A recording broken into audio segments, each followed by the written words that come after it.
All right, everyone, welcome to today's conversation here hosted by DeID Summit. DeID Summit is a community initiative to advance decentralized identity through education and community engagement.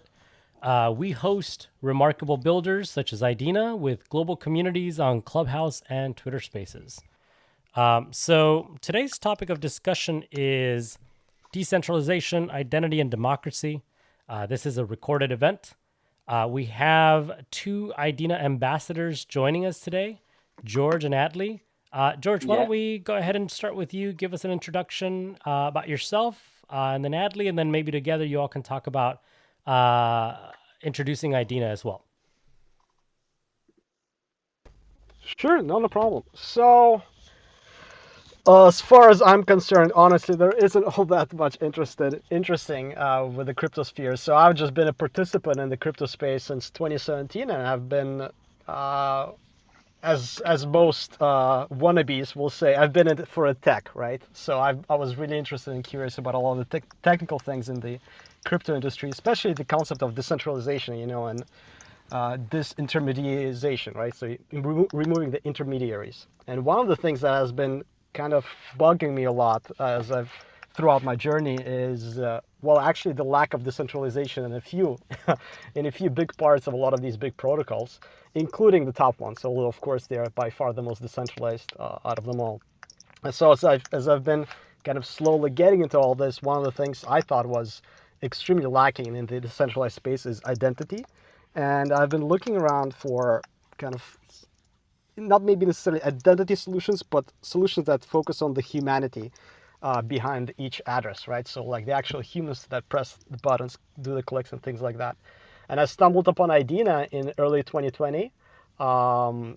Just got extremely excited about it because of, well, what we're going to be talking about later today, namely the decentralization that it takes within the protocol and how it really takes it to an extreme, in my opinion.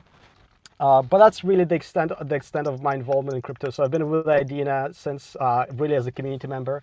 I've just loved it very much ever since, and I've been kind of talking about it online here and there, interacting with the community, and of course participating within the actual protocol as well. One last thing I'll mention that kind of like an interesting to me also connection to this whole space, especially the identity, is that in my current job I work in tech, and I work very much with privacy regulations, compliance regulations for financial institutions, for pharmaceutical institutions, all that type of stuff. And a huge part there is, of course, PII, right? Personal identifiable information, privacy, and all things that touches, which turns out it touches everything. So having a solution or being able to find a solution that kind of tries to execute upon all of the things that we use on the internet today within the identity layer without collecting any private information, which is of course what Idena does, is just really fascinating to me, and I'm really excited to talk about it with you all today as well. Thank you. That's a great introduction. Thank you so much. Adli. Thank you. I'm in crypto since 2013. I started with a French media, and then I create a crypto mill that permit people from different space to gathering.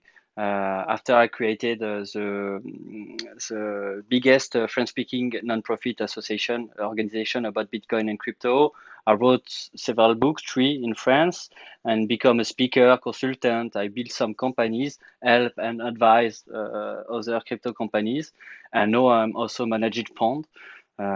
Identity is one of my preferred subjects in the crypto since the beginning, because I think the main problem that Bitcoin has partially solved is Sybil, the Sybil problem. And I think the next step in crypto, the next era, is to achieve equality in the consensus. And identity is a key to achieve equality in the consensus. Because in my opinion, proof of stake is not great at all because it's plutocratic, and I think we should have kind of proof of identity quickly if we don't want to have some taste of the old world in the crypto world. Yeah. Yeah, no, that's fantastic. And I think you both touched on some key elements that are going to drive a lot of this conversation, such as personal identifiable information, equality, consensus, plutocraticism, plutocracy. There we go. That's the word I'm looking for. But before we get there, just a brief introduction about myself. I'm Humpty Calderon. I host these calls, these chats here on Clubhouse, DID Summit. I am also the head of community at Ontology. They are a blockchain for self-sovereign identity and data. They themselves also create identity and reputation tools. And so the reason why I host these calls, I was starting to learn about decentralized identity, and I really wanted to understand not just what they are, but also how we could work together, to create much more robust tools. I strongly feel that just like DeFi use the whole money Legos in order to become very successful, identity solutions will also leverage something similar, what I like to call identity Legos, which is going to be a stack of identity tools, such as what Idena is building, in order to allow for people's identities and reputation to be both private, secure, but flexible and dynamic as they interact with different blockchains and different protocols, even DeFi protocols. So now that we've gotten the introductions out of the way, I think that you both touched on some really important topics. But before we get there, I wanted to kind of just find out how Idena sees the mechanism of onboarding community members, in terms of how when someone finds out what Idena is and when they decide to create their identity and then verify that identity. Can you walk me through a little bit about how that works on Idena? George, Sure. you want to go? Yeah, I'll take that, and please feel free to jump in wherever I miss it. So that's a big subject, of course, that you brought up. Community onboarding, it's huge, especially for these identity solutions, because unlike, let's say, with DeFi, the unit of measurement really here is number of people that have joined your identity system, right? As opposed to the total value locked, right? The favorite metric of everybody today is what's the TVL in your DeFi protocol, right? That's not quite how it works here with identity solutions, because your identity network is only as good as the identities within your network. So your goal is always to onboard more people, get more people in, get a more resilient network, get a more resilient kind of system of identification. Now that in itself kind of separates into two parts. One is kind of like the actual getting down to it, and how do identities and how do participants within this network actually help the protocol and support the protocol and move it forward, and how do they actually join the network, right? So that's kind of like less the protocol side of things, more like the actual community. So within Idena, for you to join the network, and that's like one of the best things about it to me, is that the barriers to entry are minimal. Essentially, all you need is a working computer, really even just a mobile phone, so that you can access the app online, and an invitation code from somebody existing within the network, which and a brain. And a brain, exactly. And you need to make sure that all of this is owned by a human. Thank you very much, Adli. That's actually probably the most important part. So really the barrier to entry comes down to being a live, intelligent human being that has some access to technology. Now, it would be best if you had your own computer, so you could run your own node there, but that's even not required anymore. In fact, the last like a good half a year of developments, with maybe arguably even a full year of developments within Idena, have been focused on making the onboarding as simple and as easy as possible, so that it's very easy to use the system and it's very easy to onboard and join the system, so that we can expand as much as possible within our identity layer. And there was a reason why we didn't start like that at first. There's something to be said about scalability. I don't really shy away from talking about the problems, so we can talk about that in a bit. But we're kind of getting to the point where we are comfortable with increasing the number of identities, so we've been really heavily working on making this onboarding very simple. So again, all it really takes is for you to be a human, for you to have some access to technology, and for you to have an invitation code from someone within the system. And that is done so that the network can be attacked easily. And I can describe that as well. But that's really the onboarding process. Yeah, go ahead. Just to precise, sorry, invitation has a kind of scarcity at the moment because of scalability of the protocol, but the invitation should not be scarce in the future, if I well understand the plan. That's right.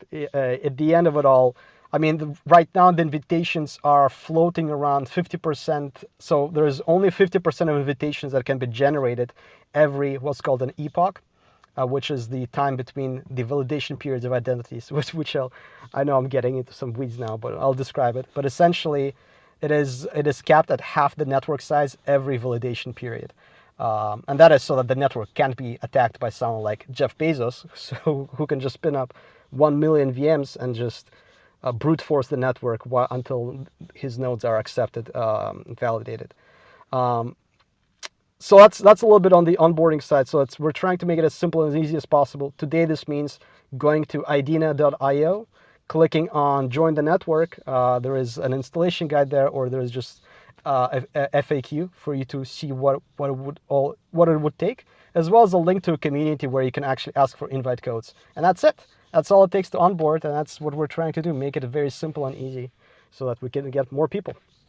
I think that's interesting. In terms of, your onboarding, you mentioned several things here. One is, you need to be a human.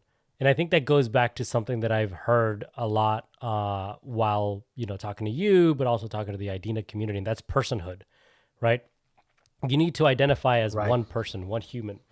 But also, I think another thing that's of value that Idena is doing well is the invitations also encourage people to join the community and be active and interact with people, again, humans, right? And then get an invitation from those people. Beyond the scarcity model, I think that encouraging people to connect with one another and, just that's how projects improve is through the active communities that exist there. So I think one thing that I would love to hear more is how Idena sees personhood and the value of personhood in terms of creating, decentralized identities. So I'll just very quickly take this, and I think Adli, you've got probably even more interesting stuff that you can say about this than me. But one thing the way that I just kind of identify identity or personhood within Idena is just, it boils down to I think, therefore I am. That's really how personhood is defined in Idena. Because as you'll hear in a little bit, the way that you get validated as a verified identity is you actually have to take a CAPTCHA-like test. It's a Turing test around the world at exactly the same time. It's called a FLIP. That actually stands for like intelligent persons or people. So that's kind of interesting. But essentially, the personhood, in my opinion, here boils down to just I think, therefore I am. But Adli, what do you think? I think it's very at the root of the humanity to think. It's like René Descartes. I think, so I am. I don't know if we say that in English, but it's kind of defining what is a human, and human is different from IA for the moment in the south, the south of the brain, and so Idena achieved to have problems that machine couldn't solve, because it's a very human problem of associating pictures and make a story of pictures. And if you look at even in the evolution theory or something like that, you see that the capacity of human to create history, to create some stories, is very unique. And Idena achieved to use this uniqueness to have some real human in the consensus and to create real nodes. Yeah, I think you mentioned something that is just so key to humanity, just in the abstract sense of the word, and that is storytelling. A lot of historians actually argue that um, storytelling is what built the civilization. There's from generation to generation, humans are the ones who ended up telling stories about the days before to their young kids and the kids after them and things like that, and that's how our civilization progressed. And it's cool to me that Idena is using that very, very core human part of, well, each person, telling a story and sharing someone with the other person on the other end, and actually using that to derive an identity, and from that actually a full consensus layer, a blockchain. And sorry, and Hmm. it's interesting to see that Idina achieved to have universal stories.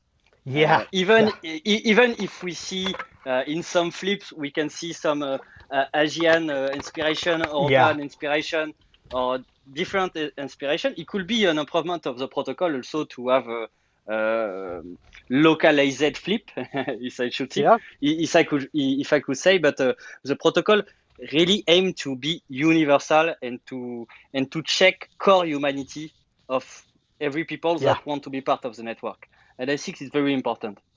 yeah. I think that's a huge part that you mentioned. Well, but actually, one I have a million comments to everything, but I think before I do, Humpty, if you don't mind, maybe I'll take a minute to just describe the actual, well, what Idena does and the actual test, if that's okay with you. Yes, please. Perfect. So, right, so we're talking about this thing, right? Idena, identity layer. So how does it actually do it, right? We've said a couple of times, there's flips. With a capture-like test, there is no personal identifiable information. So what actually happens? So essentially, the way that Idena validates identities is it has what's called a validation session, which is a test that is set at exactly the same time around the world for everybody. Every single participant in the network has exactly the same time around the world to log in and take a test. And they all take a unique test to each one of them. That currently takes place at around 6:30 a.m. Pacific. Roughly every 2 weeks, we're about to hit the identity limit to only make it on Saturdays, which means that yes, indeed, I was waking up at Mondays, Tuesdays, Wednesdays, Thursdays, and Fridays all throughout the last year and a half just to take a silly test online.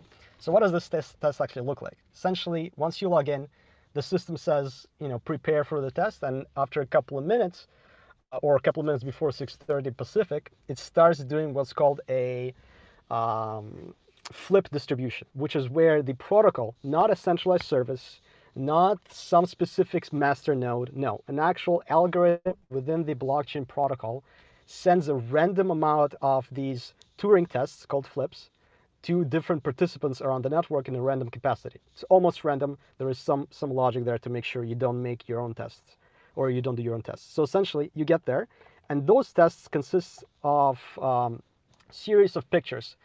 You need to decide which set of pictures actually tells you a story. It's fairly simple. It's basically 4 pictures that have to follow a before something happens and after type of a story. And all that you need to do is basically decide between 2 sets of pictures, or two sets of exactly the same pictures but in different order. Which of them makes sense? So a very classic one that you can find on Idena today, like on the actual website, is a picture of, like, I think a vase of flowers on the table, and then a cat smiling or something like that, then everything being spilled, and then someone cleaning up the spillage, right? So it's clear how there was a vase, a cat got a naughty thought, a cat started, something broke, and then someone needs to clean it up. And then the flip side of that, the actual flip test would be to have a nonsense series of pictures where maybe a cat is smiling, somebody's cleaning something, then the full vase, then the vase is broken, right? So you can have someone clean something up before something happens. So that's really the flip test. It's actually fairly simple. Just pick the set of pictures that makes sense as a story. And so essentially, Yeah. you log into this. Yeah, go ahead. So if I could say, it's like to have a very obvious order and obvious non-order. It's Yeah, the best flip are obvious. exactly. And it's important now to make those flips so that they're not able to be cracked by AI, right? As Adli was saying, there is AI around today, but they have trouble figuring out the correct order of those on those pictures because they lack common sense. And by that extension, also, we can't take like a dog to take this test because a dog wouldn't be able to make sense out of a picture and see, which one has actual logic behind it, has a narrative. Yeah. So that's really the flip test. So I think in terms of the verification method, I'm curious. There are two questions that come from this. One of this is, as it compares to, say a social verification method, or KYC even. And then the other question has to do with, community engagement. And I think I want to tackle the first because I am curious why Idena chose this path versus a different path, because I think different identity providers or builders that are in the space choose different methods for different reasons. And so I'm curious in terms of Idena and its vision, why did it choose to use CAPTCHAs, if you will, or these flips as the verification method versus something like linking to a social site, as an example, or linking through some sort of social graph, as others are doing, or even further as linking to your real identity from the real world, so like a government issued passport. I think there is I can, George? Yeah, please. I think there is several reasons. The first one is like universality, because if you want to have universality, it's difficult to have a web of trust that doesn't scale at all, because you will have problem of degrees and you will have problems with cheaters. The second reason is, I think, they doesn't use like biometric or something like that because it's complicated to have hardware and it creates inequality in the network. Because people should have hardware for identification before, and the final reason, I think, is the permissionless reason, because it's essential in crypto to be permissionless. In the POS debate, for example, we very often forget that proof of stake is less permissionless than proof of work, for example, because you need someone to sell you coin to engage in the consensus. So the most permissionless and universal and costless way of verification is to verify the humanness with intelligence, with brain. I think that's the main reason. Maybe George has something to add. Honestly, I think you killed it. That's like pretty much the three main points that I wanted to say. And that's universal accessibility, right? Like you need to pick something to define an identity. You need to pick a parameter that every single person around the world shares. Sure, there is something to be said about, let's say, history of transactions in your smart wallet. Isn't that something that you can build an identity from? Sure, but most people wouldn't have that in the world. You could talk about Facebook. It's got over I think around half a population of the earth has an account on Facebook. Isn't that accessible enough? And while that may be so, suddenly it's no longer trustless. It's no longer permissionless. We're now relying on Facebook to provide us this information. And in my opinion, although a lot of people kind of put it into two different categories, and for good reason, but I'll be a bit controversial. In my opinion, the Facebook ID and the Google ID is actually not that different from government ID or driver's license ID or anything like that. Because at the end of the day, in our abstract crypto world, you're relying on a centralized identity issuer, and you're relying on them to provide you not only the correct information, but like here's one example I recently heard about that is a problem with these identities I didn't even think about.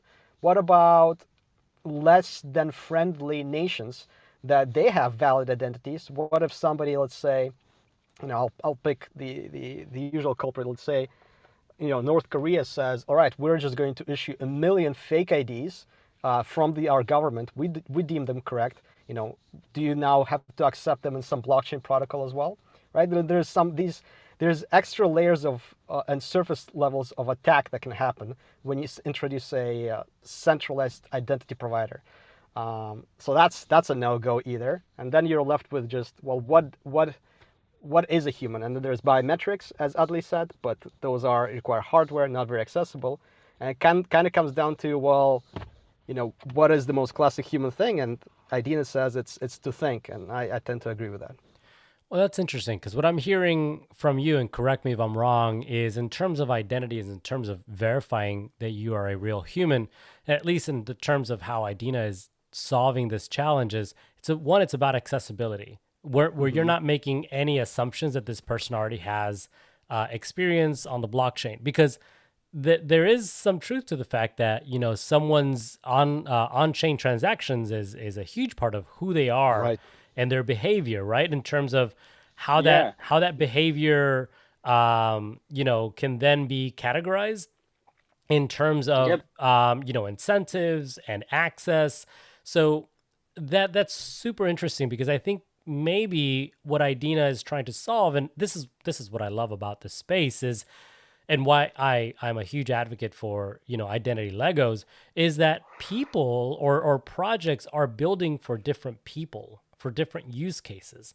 And Yeah. Idena is saying, look, yes, this can be used by someone who already is, already has history on the blockchain, maybe is involved with several different DeFi protocols. But we're not looking at you through that lens. We're looking at you through the lens of just humanity. And whether you are this person in an affluent nation or some other nation that doesn't have access to things like these, we want to give you an identity. I think that's super interesting. And then the other that I'm hearing is just general security, to make sure that this can't be gamed by some sort of state actor, as an example. No, Yeah, absolutely. and in Idena, you have one other factor that is important, in my opinion, is the anonymity of the identity, the pseudonymity of the identity. Because like in Bitcoin, I'm sorry to refer to Bitcoin, but there are a lot of some real interesting roots in Bitcoin. You could be miner in an anonymous way. And it's very important to preserve this anonymous way of become one part of the consensus. And in Idena, you can forge an identity without involve your true personality. You just have to give some attention, and you just have to give some thinking to the protocol. And I think that is really a key to achieve a universal consensus, because you couldn't attack some node because you don't know who are the identity on the network. Yeah, no, I mean, I think for me, at least personally, and I think maybe this can differ depending on the person and circumstances, but for me, the purpose of blockchain and cryptocurrency is to sustain a lot of the ideas from those that were first involved with cryptography and Bitcoin, which is privacy. That's a huge element, I think, of this. Of course, there's a lot of different opportunities that are being tackled by developers, and different blockchains. But at the end of the day, privacy is key, right? And I think that's what decentralized identity is trying to solve, just generally, is how can we enable you to create this identity that is provable, but at the same time, not necessarily linked to the real you, right? And agency, giving that individual, that human, the choice to A, create that identity, but B, leverage that identity in a way that, again, is private, is secure. Yeah, completely agree. It's weird how it's such a fundamental thing that cryptographers have been talking about for ages, and it's not really been addressed. And maybe because it's just lack of research and technology, but it's good to see that we're finally kind of getting there. Well, yeah, I think this entire space is still so incredibly Yeah, that's new. true. That's Even though true. we've been doing this for years, just technically, like, there's still so much more room to grow, to evolve. I think as we've seen, layer one chains developed, and then DeFi protocols on that, and then layer two, I mean, I think that there's still so much. I mean, and Yeah. if we're using even just the internet as an example, we're just getting started. You kind of touched upon a few things like how this is getting so like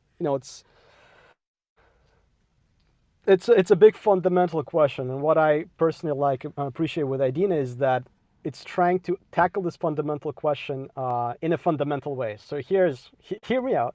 Here's what I'm trying to say. So as you point out, there's a lot of identity solutions. A lot of them are really good. I actually use plenty of them, of the decentralized ones, that have a specific role, right? We're providing an identity for wallets. We're providing an identity for maybe, let's say, through kind of like a KYC type of way, but like a little bit hidden, right? And all of them kind of provide their own kind of use case that leads out of that, because you can't achieve all of them.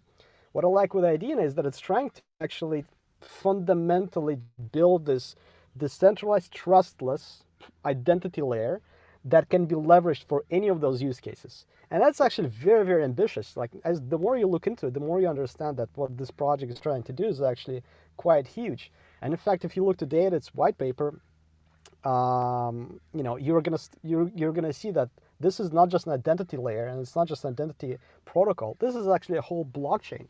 So that's like one key thing I would like to talk about in just a bit, and that is that we've been able to build a whole blockchain off of this identity layer. And that is a lot of work. That is very ambitious. And in fact, and Idena has very ambitious goals to get to millions of Yeah. nodes that are available with the network. And I think it's possible. And if I can say, Idena could provide a consensus for other blockchain, because Yeah. it's just an idea like that. But if you think of Idena in a long way, a long run, you could imagine a network that has some crypto identities that could become validators for other network. Precisely. And that's the power of Idena, is to provide a set of identity that are quite true. You have one human, one node, and so you can have some equally distributed network. And it's another step in the decentralization. It's the step of the distribution, because it's like, the dream of Bitcoin at the beginning, to have one computer, one man. Idena achieves this. Idena is the only, in my opinion, KYC-less protocol that achieve to get a distributed consensus and not a decentralized consensus, because blockchain is distributed on every node. Every node could have and host the blockchain and relay transaction on every network, but not validate the network and validate the consensus. And so in Idena, everybody cool, and that's the real revolution for me. Exactly. I think it's. I don't think this is given enough attention, quite frankly, that when you're trying to solve this identity layer, you first have to realize that way back when, and please, the Bitcoiners and the blockchainers in the room, please forgive me for being not super technically correct, but a big part of the problem that the Satoshi consensus solved is the identity problem, right? How do we actually assign a decentralized identity to all of those nodes so we can decide, what is the correct end of the chain, right? Which block do I need to sync with? And the way that Bitcoin does it, as Adli pointed out, or at least started, was one CPU, one vote, one human, right? That's kind of what was the ideal in the beginning in 2008, 9, 10. Then, of course, pools started to come in and centralization became a thing, and you can't escape it when you start to scale out.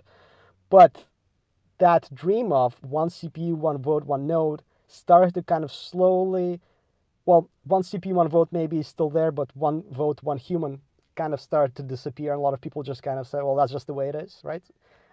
Instead of trying to find a solution. And what I like with Idena is that, look, we have a real working today solution for this problem, this identity problem, not just on the, humanity identity layer, but also on the blockchain consensus and the decentralization distribution layer.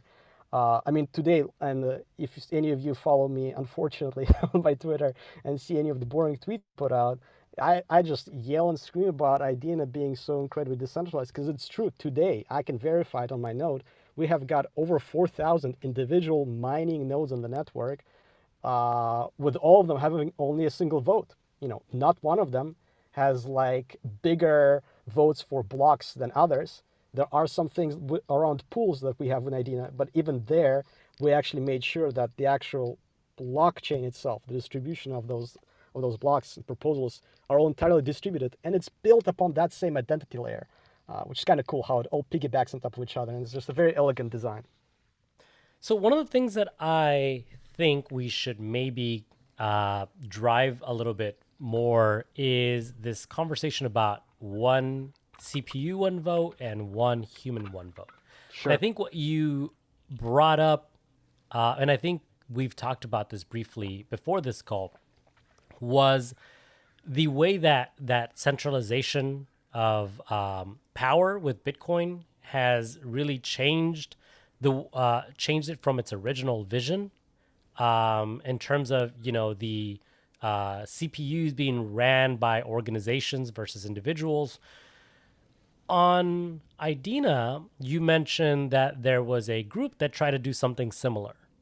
Yeah. Can you talk about that a little bit? Because I think that is going to prove what you were just talking about, and maybe allow us to envision how even when that centralization tries to happen again, how there's still one human behind each of those nodes. Totally. I think a big part to that is to very briefly describe the rewards in the system and kind of the incentives in the system. So I'll cover that very quickly. But essentially, this is a blockchain, right? This is a protocol. This is an identity layer, but this is also a blockchain with running nodes that today verify and transact between participants of the network, between the nodes, right? And like any blockchain, none of that is done for free. We do have our own crypto economic asset called Idena, the Idena coin, and it is a native coin to the blockchain itself, and it is required to actually transact on the network. So you do need it as essentially for equivalent of gas fees, like how we have in Ethereum, or just transaction fees how we have in Bitcoin. But essentially, as we are kind of seeing, as throughout this conversation, I'm sure people have picked up that everything here relies on the participants of the network. Everything here relies on the community. So taking the test increases the number of identities, which is good for the protocol, not just for the person. And to incentivize people to actually take that test, you get a certain amount of coins every time you take it. So you actually, and that is kind of how the whole story with this other person starts, that has actually become UBI, Universal Basic Income, in some not very well-off countries nowadays. I think it could be UBGI, like Universal Basic Gas Income, because in the idea of Idena is more to achieve to give a free usage of the network than a UBI on the first step, I think. But the idea is really to permit everybody to participate and to use the network freely. And so when you are a member of the network, you have a reward that permits you to use the network. I think it's like 1,000 operations, something like that, if I remember well. No, yeah, you're exactly right. Yeah, so just by doing this test, you can ensure 100% you will always be able to at least interact with the network, which you can't say that today about ETH or Bitcoin. Not really, right? I'm sorry to take the top two, but let's take any POS, proof of stake or proof of work blockchain. To get into any proof of work blockchain, just to mine the coins, just to transact on it, I mean, you're going to need to mine for days with a regular desktop nowadays just to get any type of transaction fee in your wallet. With proof of stake, that's literally impossible without buying some coins to participate in the stake. That's the whole point about proof of stake. It's all based on financials. Whereas with Idena, just do the test. You get the reward and you can now transact on it. But you don't just get the reward for the test. You get it for actually inviting people that pass those tests. So by expanding the network with good people, you actually get a reward for when they actually validate. And it's not like you end up getting a commission from each of their transactions. No, it stops there. So you just get an invitation award. Then you also get a reward for actually creating these flips. We didn't really quite cover that, but that's actually a key part of the protocol. Every single test, every single set of pictures within the protocol is created by an individual human. In fact, if you get validated in this test, you're required by the protocol to make those pictures, for which you'll also get paid, but also those pictures are now created uniquely by you. So every single 2 weeks, this whole network goes through, and I'm not even exaggerating, like 30,000 pictures, all uniquely created by within the last 2 weeks only, because there is no copying of these tests between networks or between tests. And all those tests are created uniquely by each participant within the network. And that is also incentivized by these rewards. So we can see how this whole blockchain, how this whole protocol incentivizes every step of the way for the community to take action, to participate and improve the protocol. And of course, what people saw is an opportunity for profit, right? I'm sorry, Humpty, you just came off mute. Did you want to say something? No, yeah, I wanted to make sure we got to that story there in terms of what they were doing, because I think you're also bringing up some other really incredible points that I think will lead us back to that plutocracy conversation that is incredibly valid too. Perfect. So now the next point, kind of like the big, in my opinion, it's actually kind of like news in Idena, which, because it's such an underground protocol, hasn't really made it elsewhere, but it is a pretty big deal. So essentially, some people in these less than well-off countries said, look, there is this new protocol. I can get legitimate coins if I take enough tests. If I take these tests, I'm going to get rewards. So what they did was, how about we literally hire people off the street or advertise around my town to take these tests for me. And by people, I mean like your grandmas, your moms, your dads, your working people who don't really have any experience with blockchain or cryptography in general, and ask them to take these tests on our computers, and then we'll actually pay them in their local currency, but we'll keep the coins. So essentially, some people came up with this way to almost like, well, not really almost, it was like gaming the system, right? So we've been talking about here about this identity, taking this test. This identity is tied to the test taker, so it's one person, one node, one valid user. But suddenly now there's this group of people who are managing your average everyday citizens to take these tests and then turn over their identities to the what you can call almost like an administrator of this system, of this farm, sometimes people call them. And now we suddenly have this one person that's got like 30 identities, 40 identities, 50, whatever, however many, and then everybody else has got just one. And it's bad for several reasons. Number one, distribution is kind of getting off a little bit. But number two, and most importantly for a lot of crypto enthusiasts, especially the developers, was these people now have 30 times more voting power on the blockchain as opposed to any other participant on the network. So fine, they got the rewards, but the scary part is, could they, if they tried really hard, take over the network? And so what the system or what the developers did, and that's a relatively recent change, is they introduced something that's called delegated mining. So essentially they said, look, these pools are going to happen. Look at Bitcoin, look at Ethereum, look at any consensus protocol. At some point, people are going to try and game it to get the most rewards they can out of a protocol. 90% of the time, in fact, maybe 100% of the time, with these pools, the intent is not to attack the network. The intent is to maximize your rewards, to put in some effort into the network and get a little bit more rewards out of it. And so what the developers did is they said, okay, cool, you guys can keep your rewards. You can keep all of those extra identities you farmed. But what we're going to do is we're going to incentivize you to basically turn off this identity that you farmed by delegating its power to your main computer, your main identity.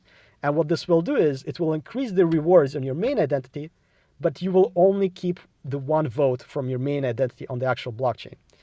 It's a little complicated, but long story short, all that means is that now there are people out there in the world that are actively educating the general population about Idena, for them to actually take tests in Idena, for them to later take their rewards, but maintain the actual security of the chain as in a one computer, one person type of a fashion. So they've deactivated all the votes for those quote unquote farmed identities. They've increased their rewards. So the farmers, quote unquote, are happy. The developers are happy. The participants of the network are happy because now the network is secure. We're still with one vote, one node, one human. even though there are some people that are now getting a little bit more rewards, but they're doing that for the effort of educating the general population about Idena, and in fact, they even helped some people to then go off and become their own individual miners, which is also great, right? It's additional decentralization.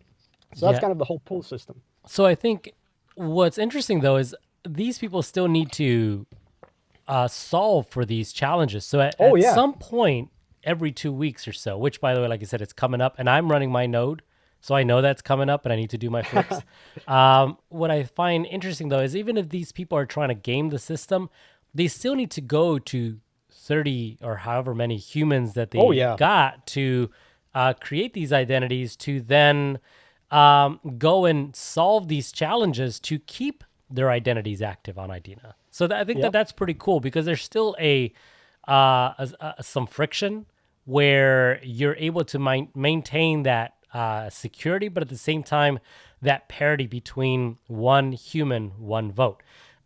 So let's go into what that means, and in terms of, maybe like a conversation like DAOs with one human, one vote, and plutocracies. Plutocracies is, the wealthy have more power because they just have more wealth, right?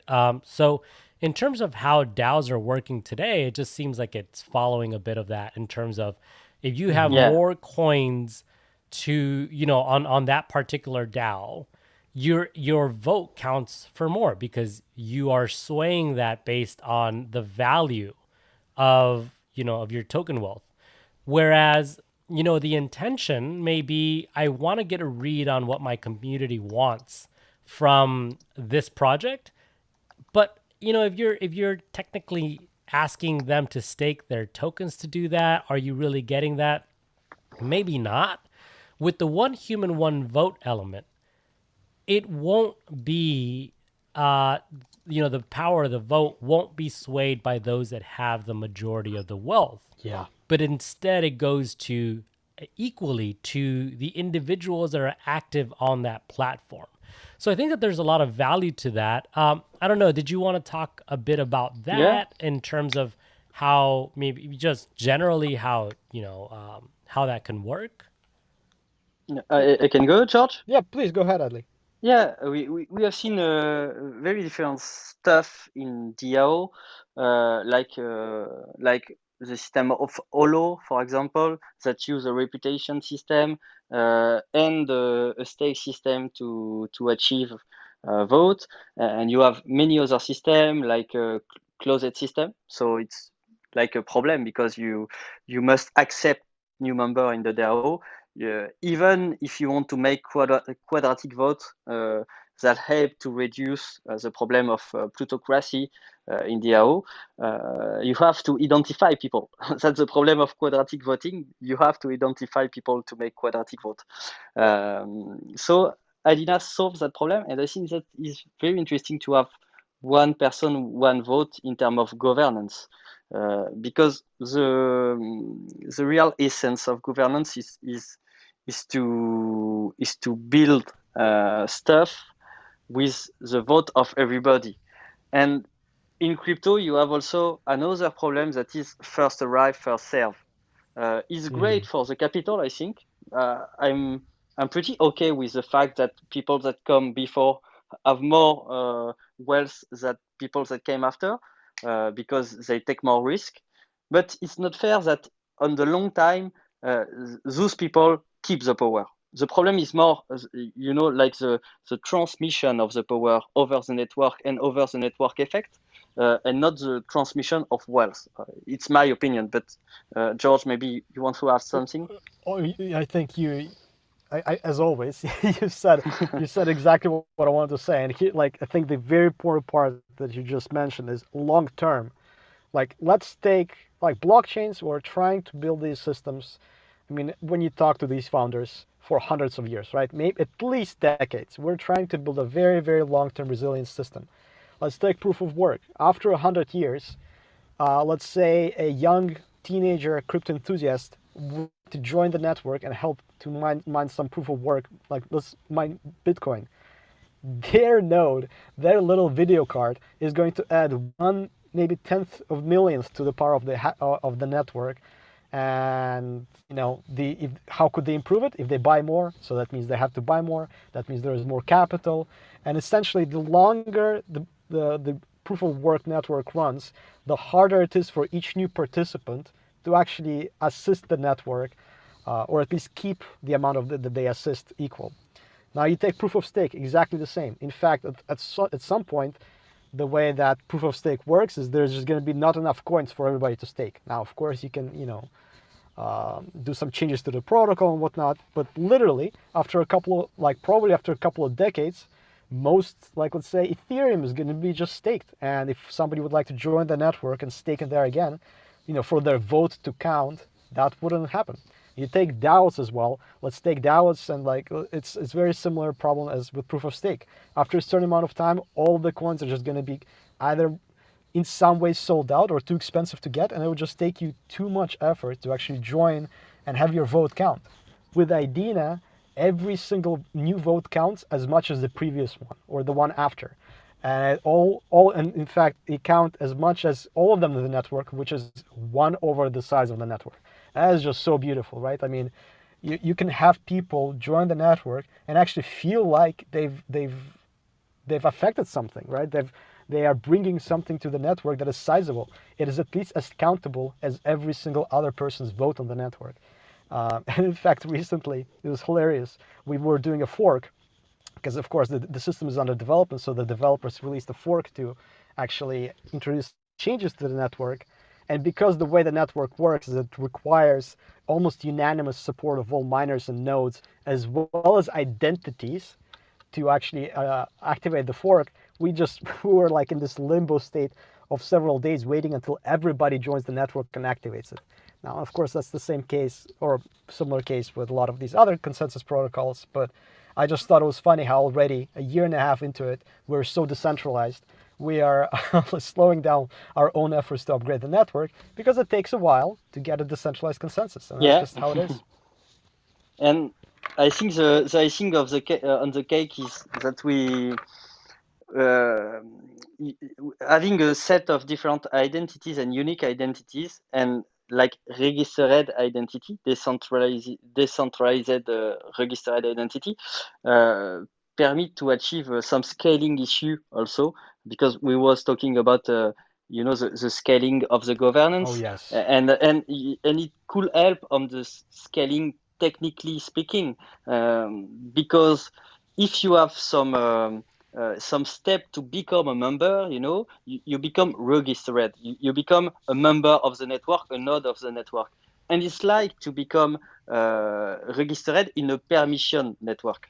Mm-hmm. So you could achieve easily some very efficient consensus mechanism that is well known on a closed network, like all the shit we see in enterprise grade, Yep. like Hyperledger and so on.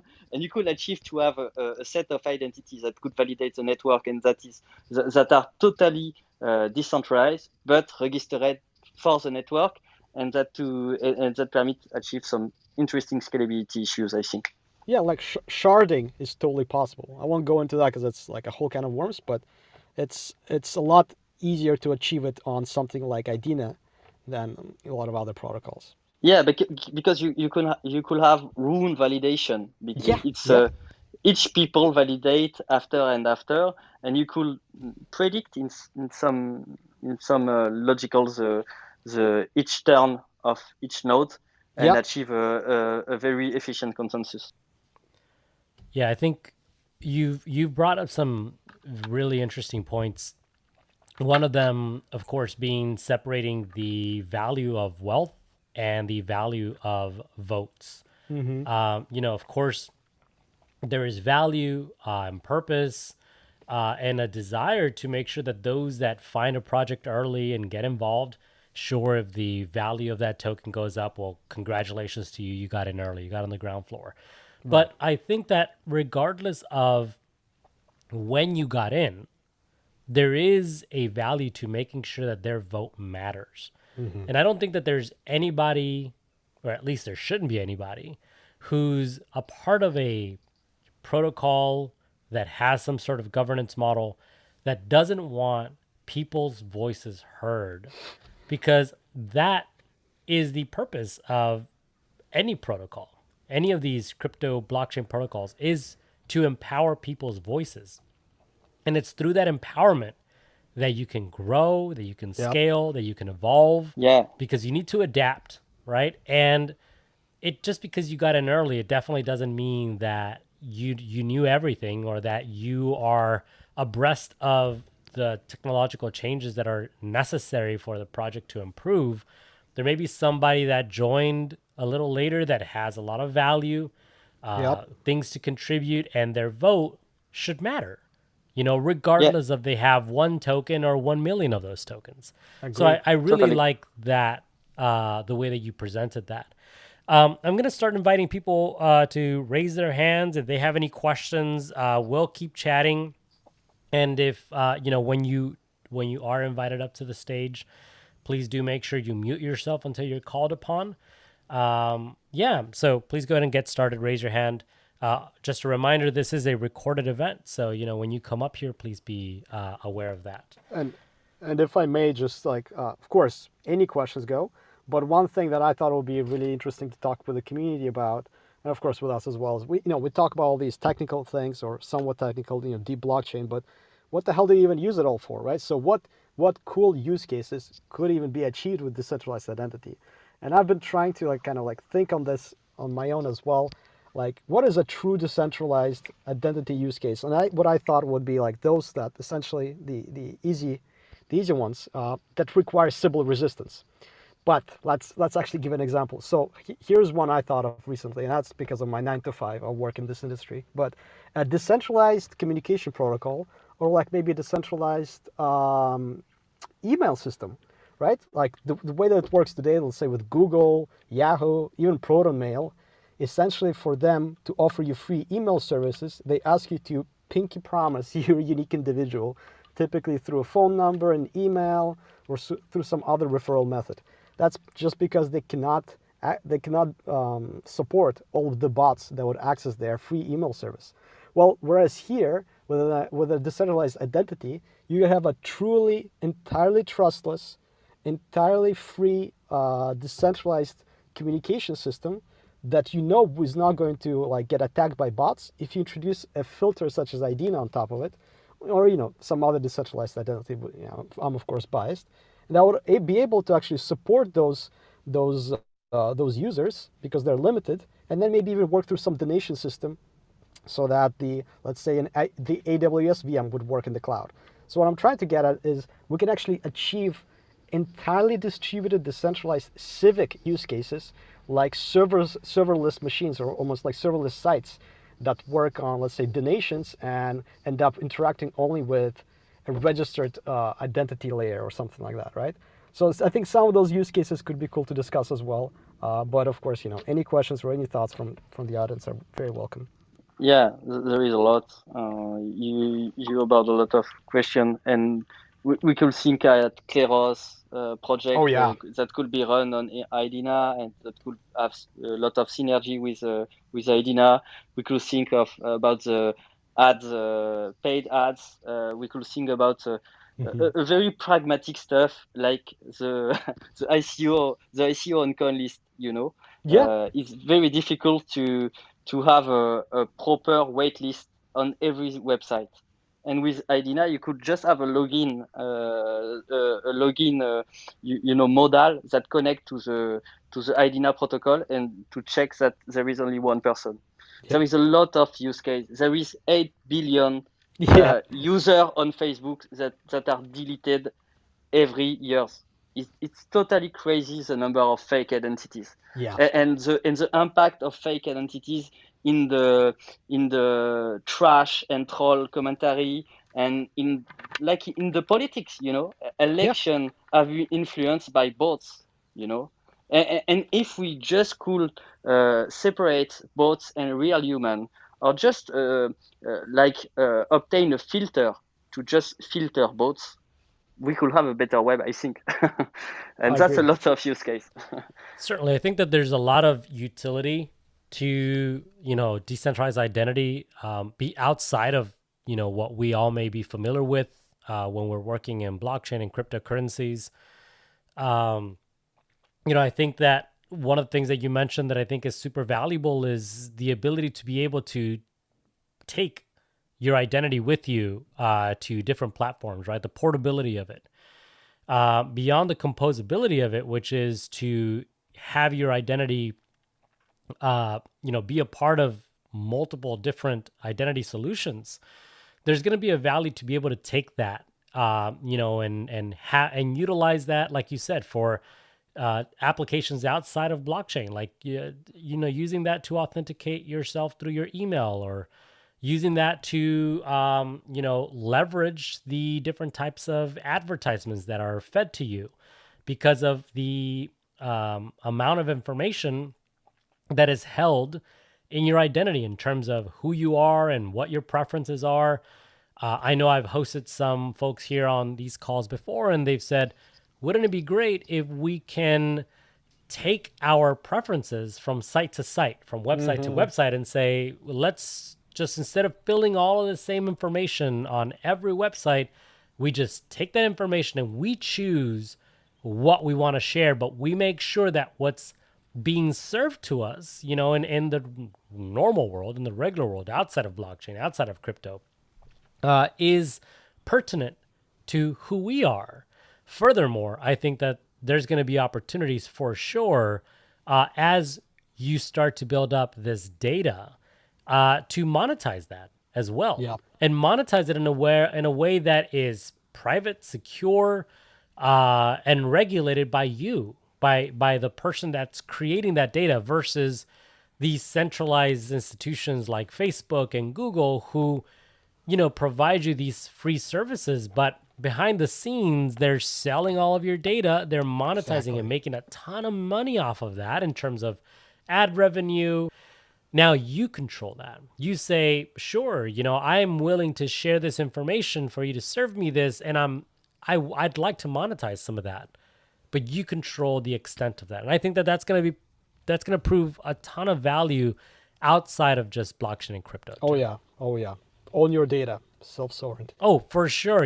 Now we say own your keys, own your crypto. I mean, in the future, we're going to be able to talk about data. Own your data, own your identity, own yourself, right? And monetize. You're going to make money off. Yeah, stop delegating your identity, Yes, we have been delegating our identity for like 20 years. It's critical.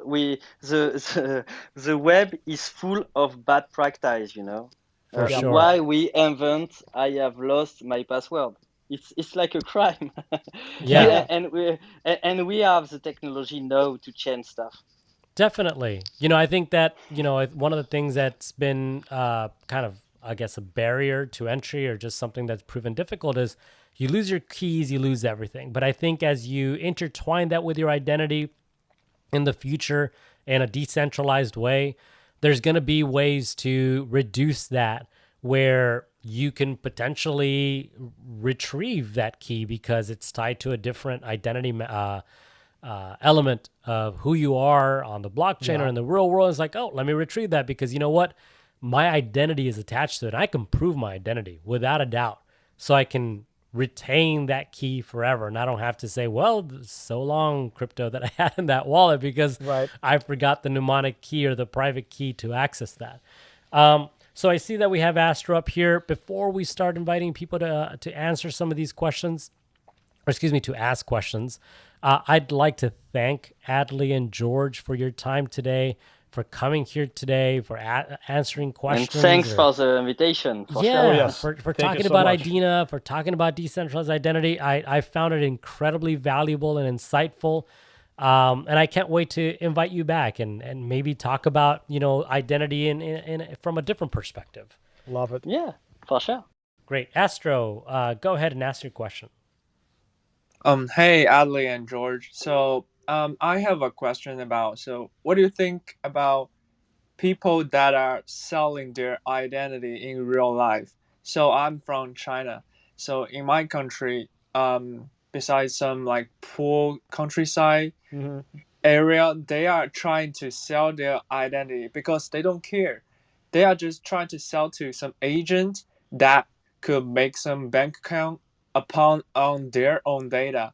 So this is really happening, and they just want some money in exchange, but they don't really care about their identity. So what do you guys think about that situation if that happened on the blockchain?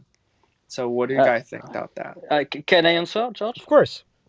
I think it's a very interesting question. Thanks.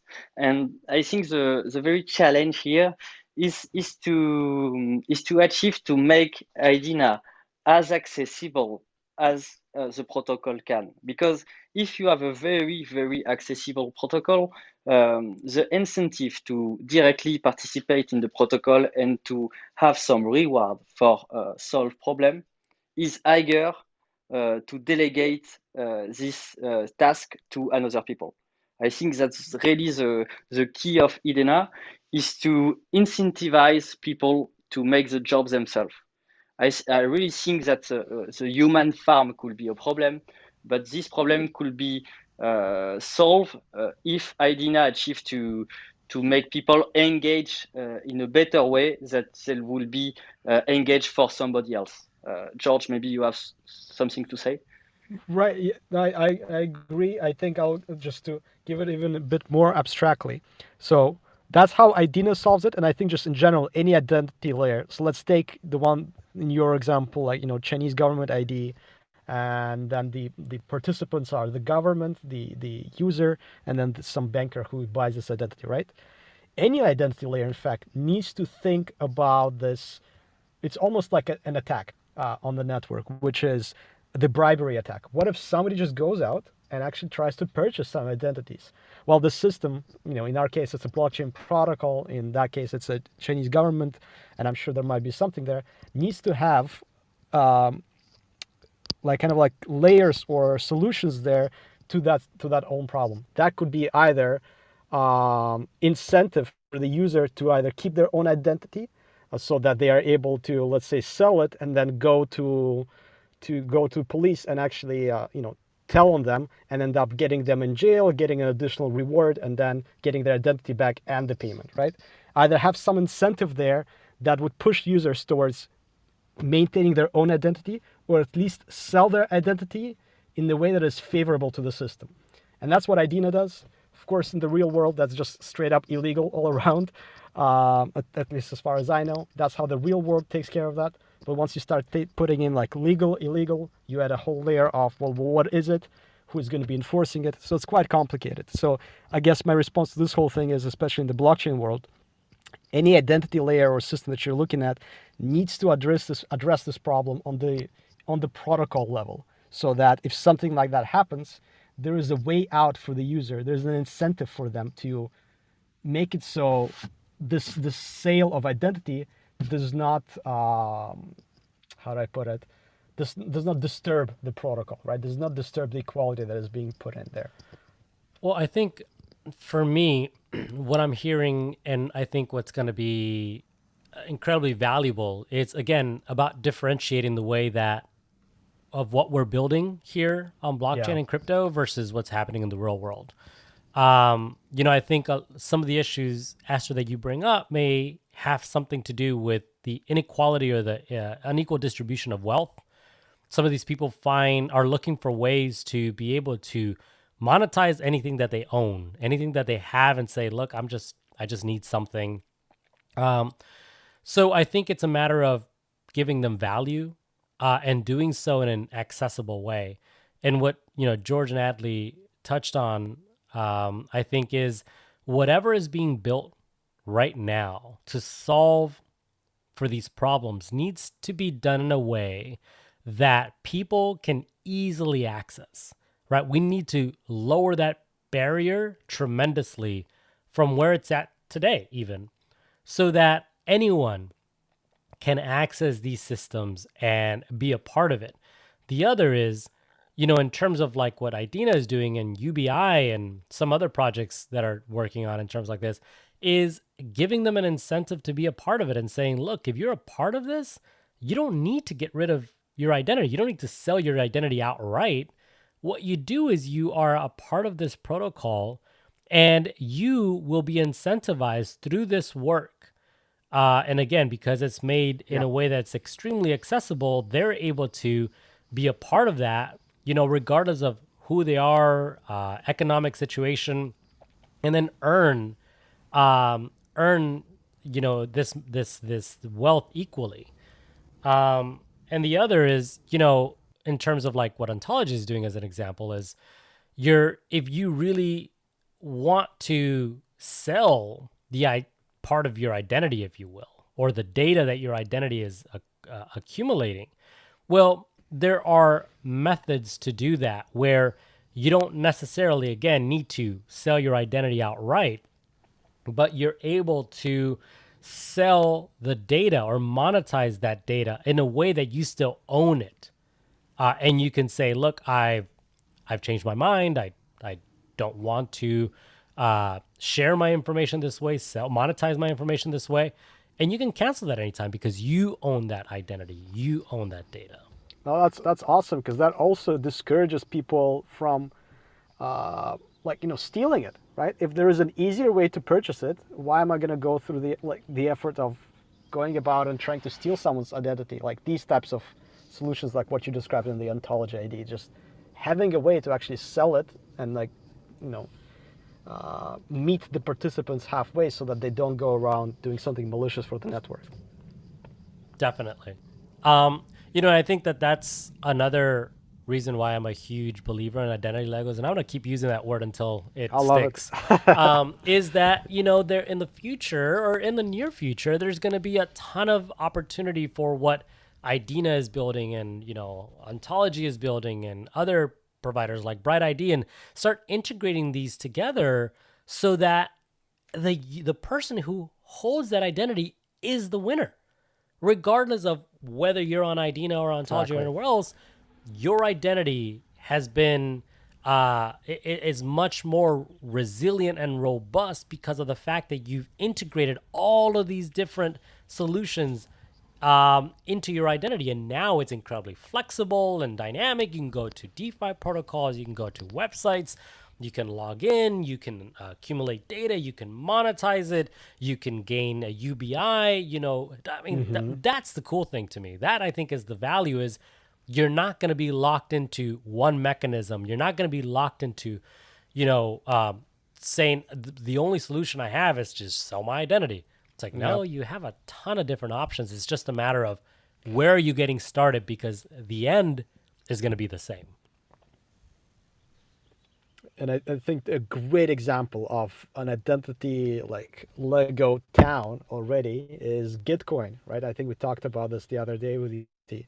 And for those of you that don't know, Gitcoin is a basically public goods funding system built on Ethereum that uses something like quadratic voting to match the funds that people put in it. So it actually has a second fund that matches whatever people put in based upon how much people like a certain thing. So identity is clearly here a big thing that could be gamed. And today, I think Gitcoin uses over, I don't know, but at least over 5 or 6 different identity layers, of which Idena is one, Twitter is another, email is another, like a phone number type of verification is like another one that you could do. They care about your privacy, so they delete all the data, but they keep the connection. But now, like my account there has got so many Sybil resistant filters on top of it. Like, ironically, this Gitcoin profile is now the most Sybil resistant profile I have in existence, right? And that's to me as a user extremely powerful, right? Today, it helps me match my donations into a specific project. Tomorrow, it might be uncollateralized loans or under-collateralized loans in DeFi.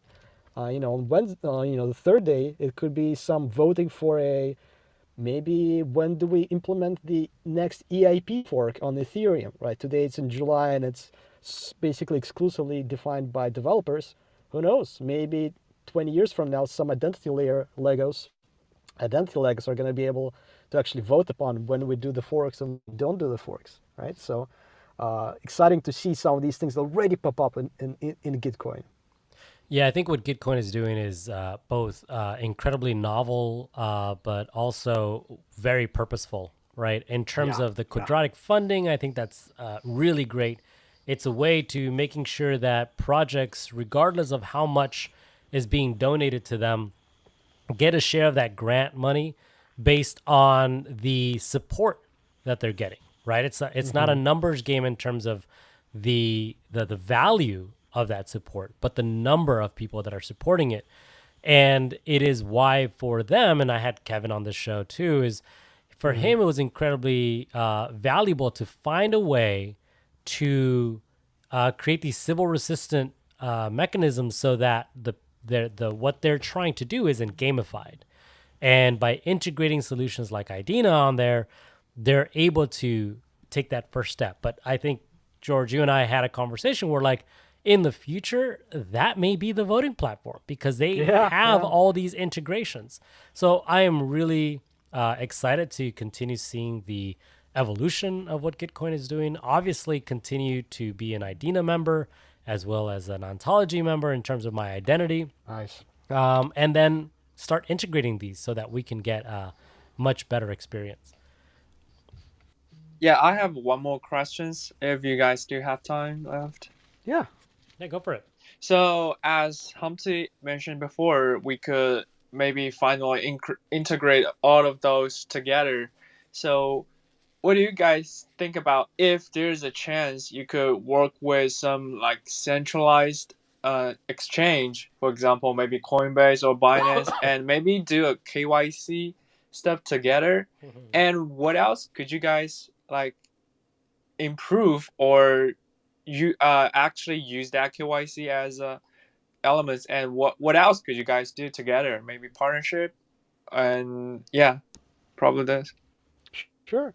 So I think if we were to pick one, yeah, it's difficult, but I think Coinbase, right? I mean, just out of very selfish brand things, I think Coinbase would be a great exchange to integrate with Idena. But let's say, like, whatever first tier exchange would be great. But the problem is with KYC there is it is just basically government mandated, right? I don't know, you guys could maybe know better, but I don't even think these exchanges actually really particularly care about all this KYC stuff. They're just mandated by the government, obviously for money laundering reasons and compliance and things like that. But if they didn't have to, they wouldn't do it. What I think would be a cooler integration here is for like with DeFi lending, like with DeFi decentralized apps, like let's say Aave or Maker, where if you have an identity, a decentralized identity looped into that smart contract, your collateralization ratio goes down significantly, right? So instead of having to put 3 ETH for each 1 ETH's worth of dollars, you can put 2 ETH worth instead. So I think we're actually gonna start seeing integrations in that area first. Just on the decentralized world. On the exchanges, I don't think we'll see much, but what I do think from centralized world will appear or will start using these decentralized IDs is things like, and we actually had a POC on that, things like collaboration activities. So there is a website called idenery.com where it's basically just a pixel drawing like board. So like people can go in and they have like 20 pixels each. They can put on a huge like 100 by 100 board and they can color those pixels and do whatever. And with 20 pixels, they can't do anything. But if you get a whole community together, you can end up making a big painting, like big drawing with 20 pixels each person. But then you have to do like some sort of a sign up, some sort of a Sybil resistant way to actually get the people in. So what these people did behind Idenery is they actually used the Idena sign in to filter for Sybils, and we ended up making some pretty cool like small pixel paintings on that. So that was kind of interesting. So I think we're gonna see more so centralized services that require like some sort of a bot filter utilize Idena. I'm hoping it's gonna pick up as CAPTCHA in some forums, maybe even image boards. I think it's a great use case to just replace CAPTCHA for sure. Yeah. Because I can't tell you how many times I've over just the last couple of days I had to click I'm human, like on a free website, like on a free forum to just get something. And if it just had sign in with Idena, neither do they store an email, nor do I give them any information, and I'll still be not a bot filtered through. So it's kind of cool. That's actually pretty interesting. I find myself doing those CAPTCHAs Yeah, several times a day. And, definitely that's another use case that should be explored, and I think will be explored, because it's that proof of humanity that, is that holy grail, right? That people are after. Exactly. In terms of, integrating with centralized exchanges and all that, these centralized exchanges hold a lot of valuable data in terms of who you are, KYC. Now, I don't know for sure if they hold it forever. Maybe they do, because I know, at least from what I've heard in other conversations, that it is a legal requirement for them to do it. I was in another conversation about decentralized identity, and someone asked a similar question, and the answer there was, the question there was, why can't like one centralized exchange just get the identity information from a different centralized exchange? And again, it's about regulation. Yep. They can't do that. There's liability if they were to just do that, because they need the proof of that person. Now, in terms of integrating it with with something like Idena, that I think that's pretty cool, right? Because they have a wealth of information in terms of identity of that person. And I think that goes back to using some sort of know your customer method, where you are using something that has that type of hard verification versus a soft verification method.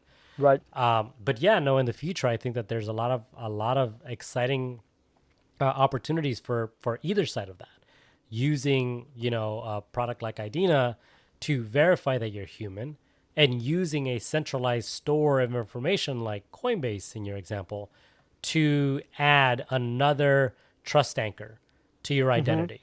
So I mean that's part of that resiliency that we're talking about, and I think that that's only going to continue to grow, and just be a part of your identity Legos. Fingers crossed. Yeah. All right. I think this is a good stopping point, unless, George, there was anything else you wanted to add? No, that's it. Own your data. It's great own for your me identity. aussi. Excellent. Well, I mean, again, thank you so much to both of you for coming in, Oh, thank you. sharing, different perspectives, or maybe Thank you sometimes for the similar invitation. perspectives. Yeah, no, and I this isn't the end of it. We're on Twitter at DID Summit. And we try to share a lot of the information that these decentralized identity builders are talking about on their social media. And then if we see something that's incredibly valuable, we invite them up here for a conversation. And that's exactly what happened with Idena. We saw not just what they were sharing, but also that others were talking about them as being a builder to take note of. And since learning about it, joining the community, talking to George and Adli, and then becoming a member as well, a community member, and running my own node, I see a lot of value in this. I'm excited to see if there's any potential integration as well with some of the other protocols and projects that I'm working with. So yeah, with that said, thank you so much to everyone who joined us, everybody who asked any questions here. So stay tuned for more. Thank you, everyone.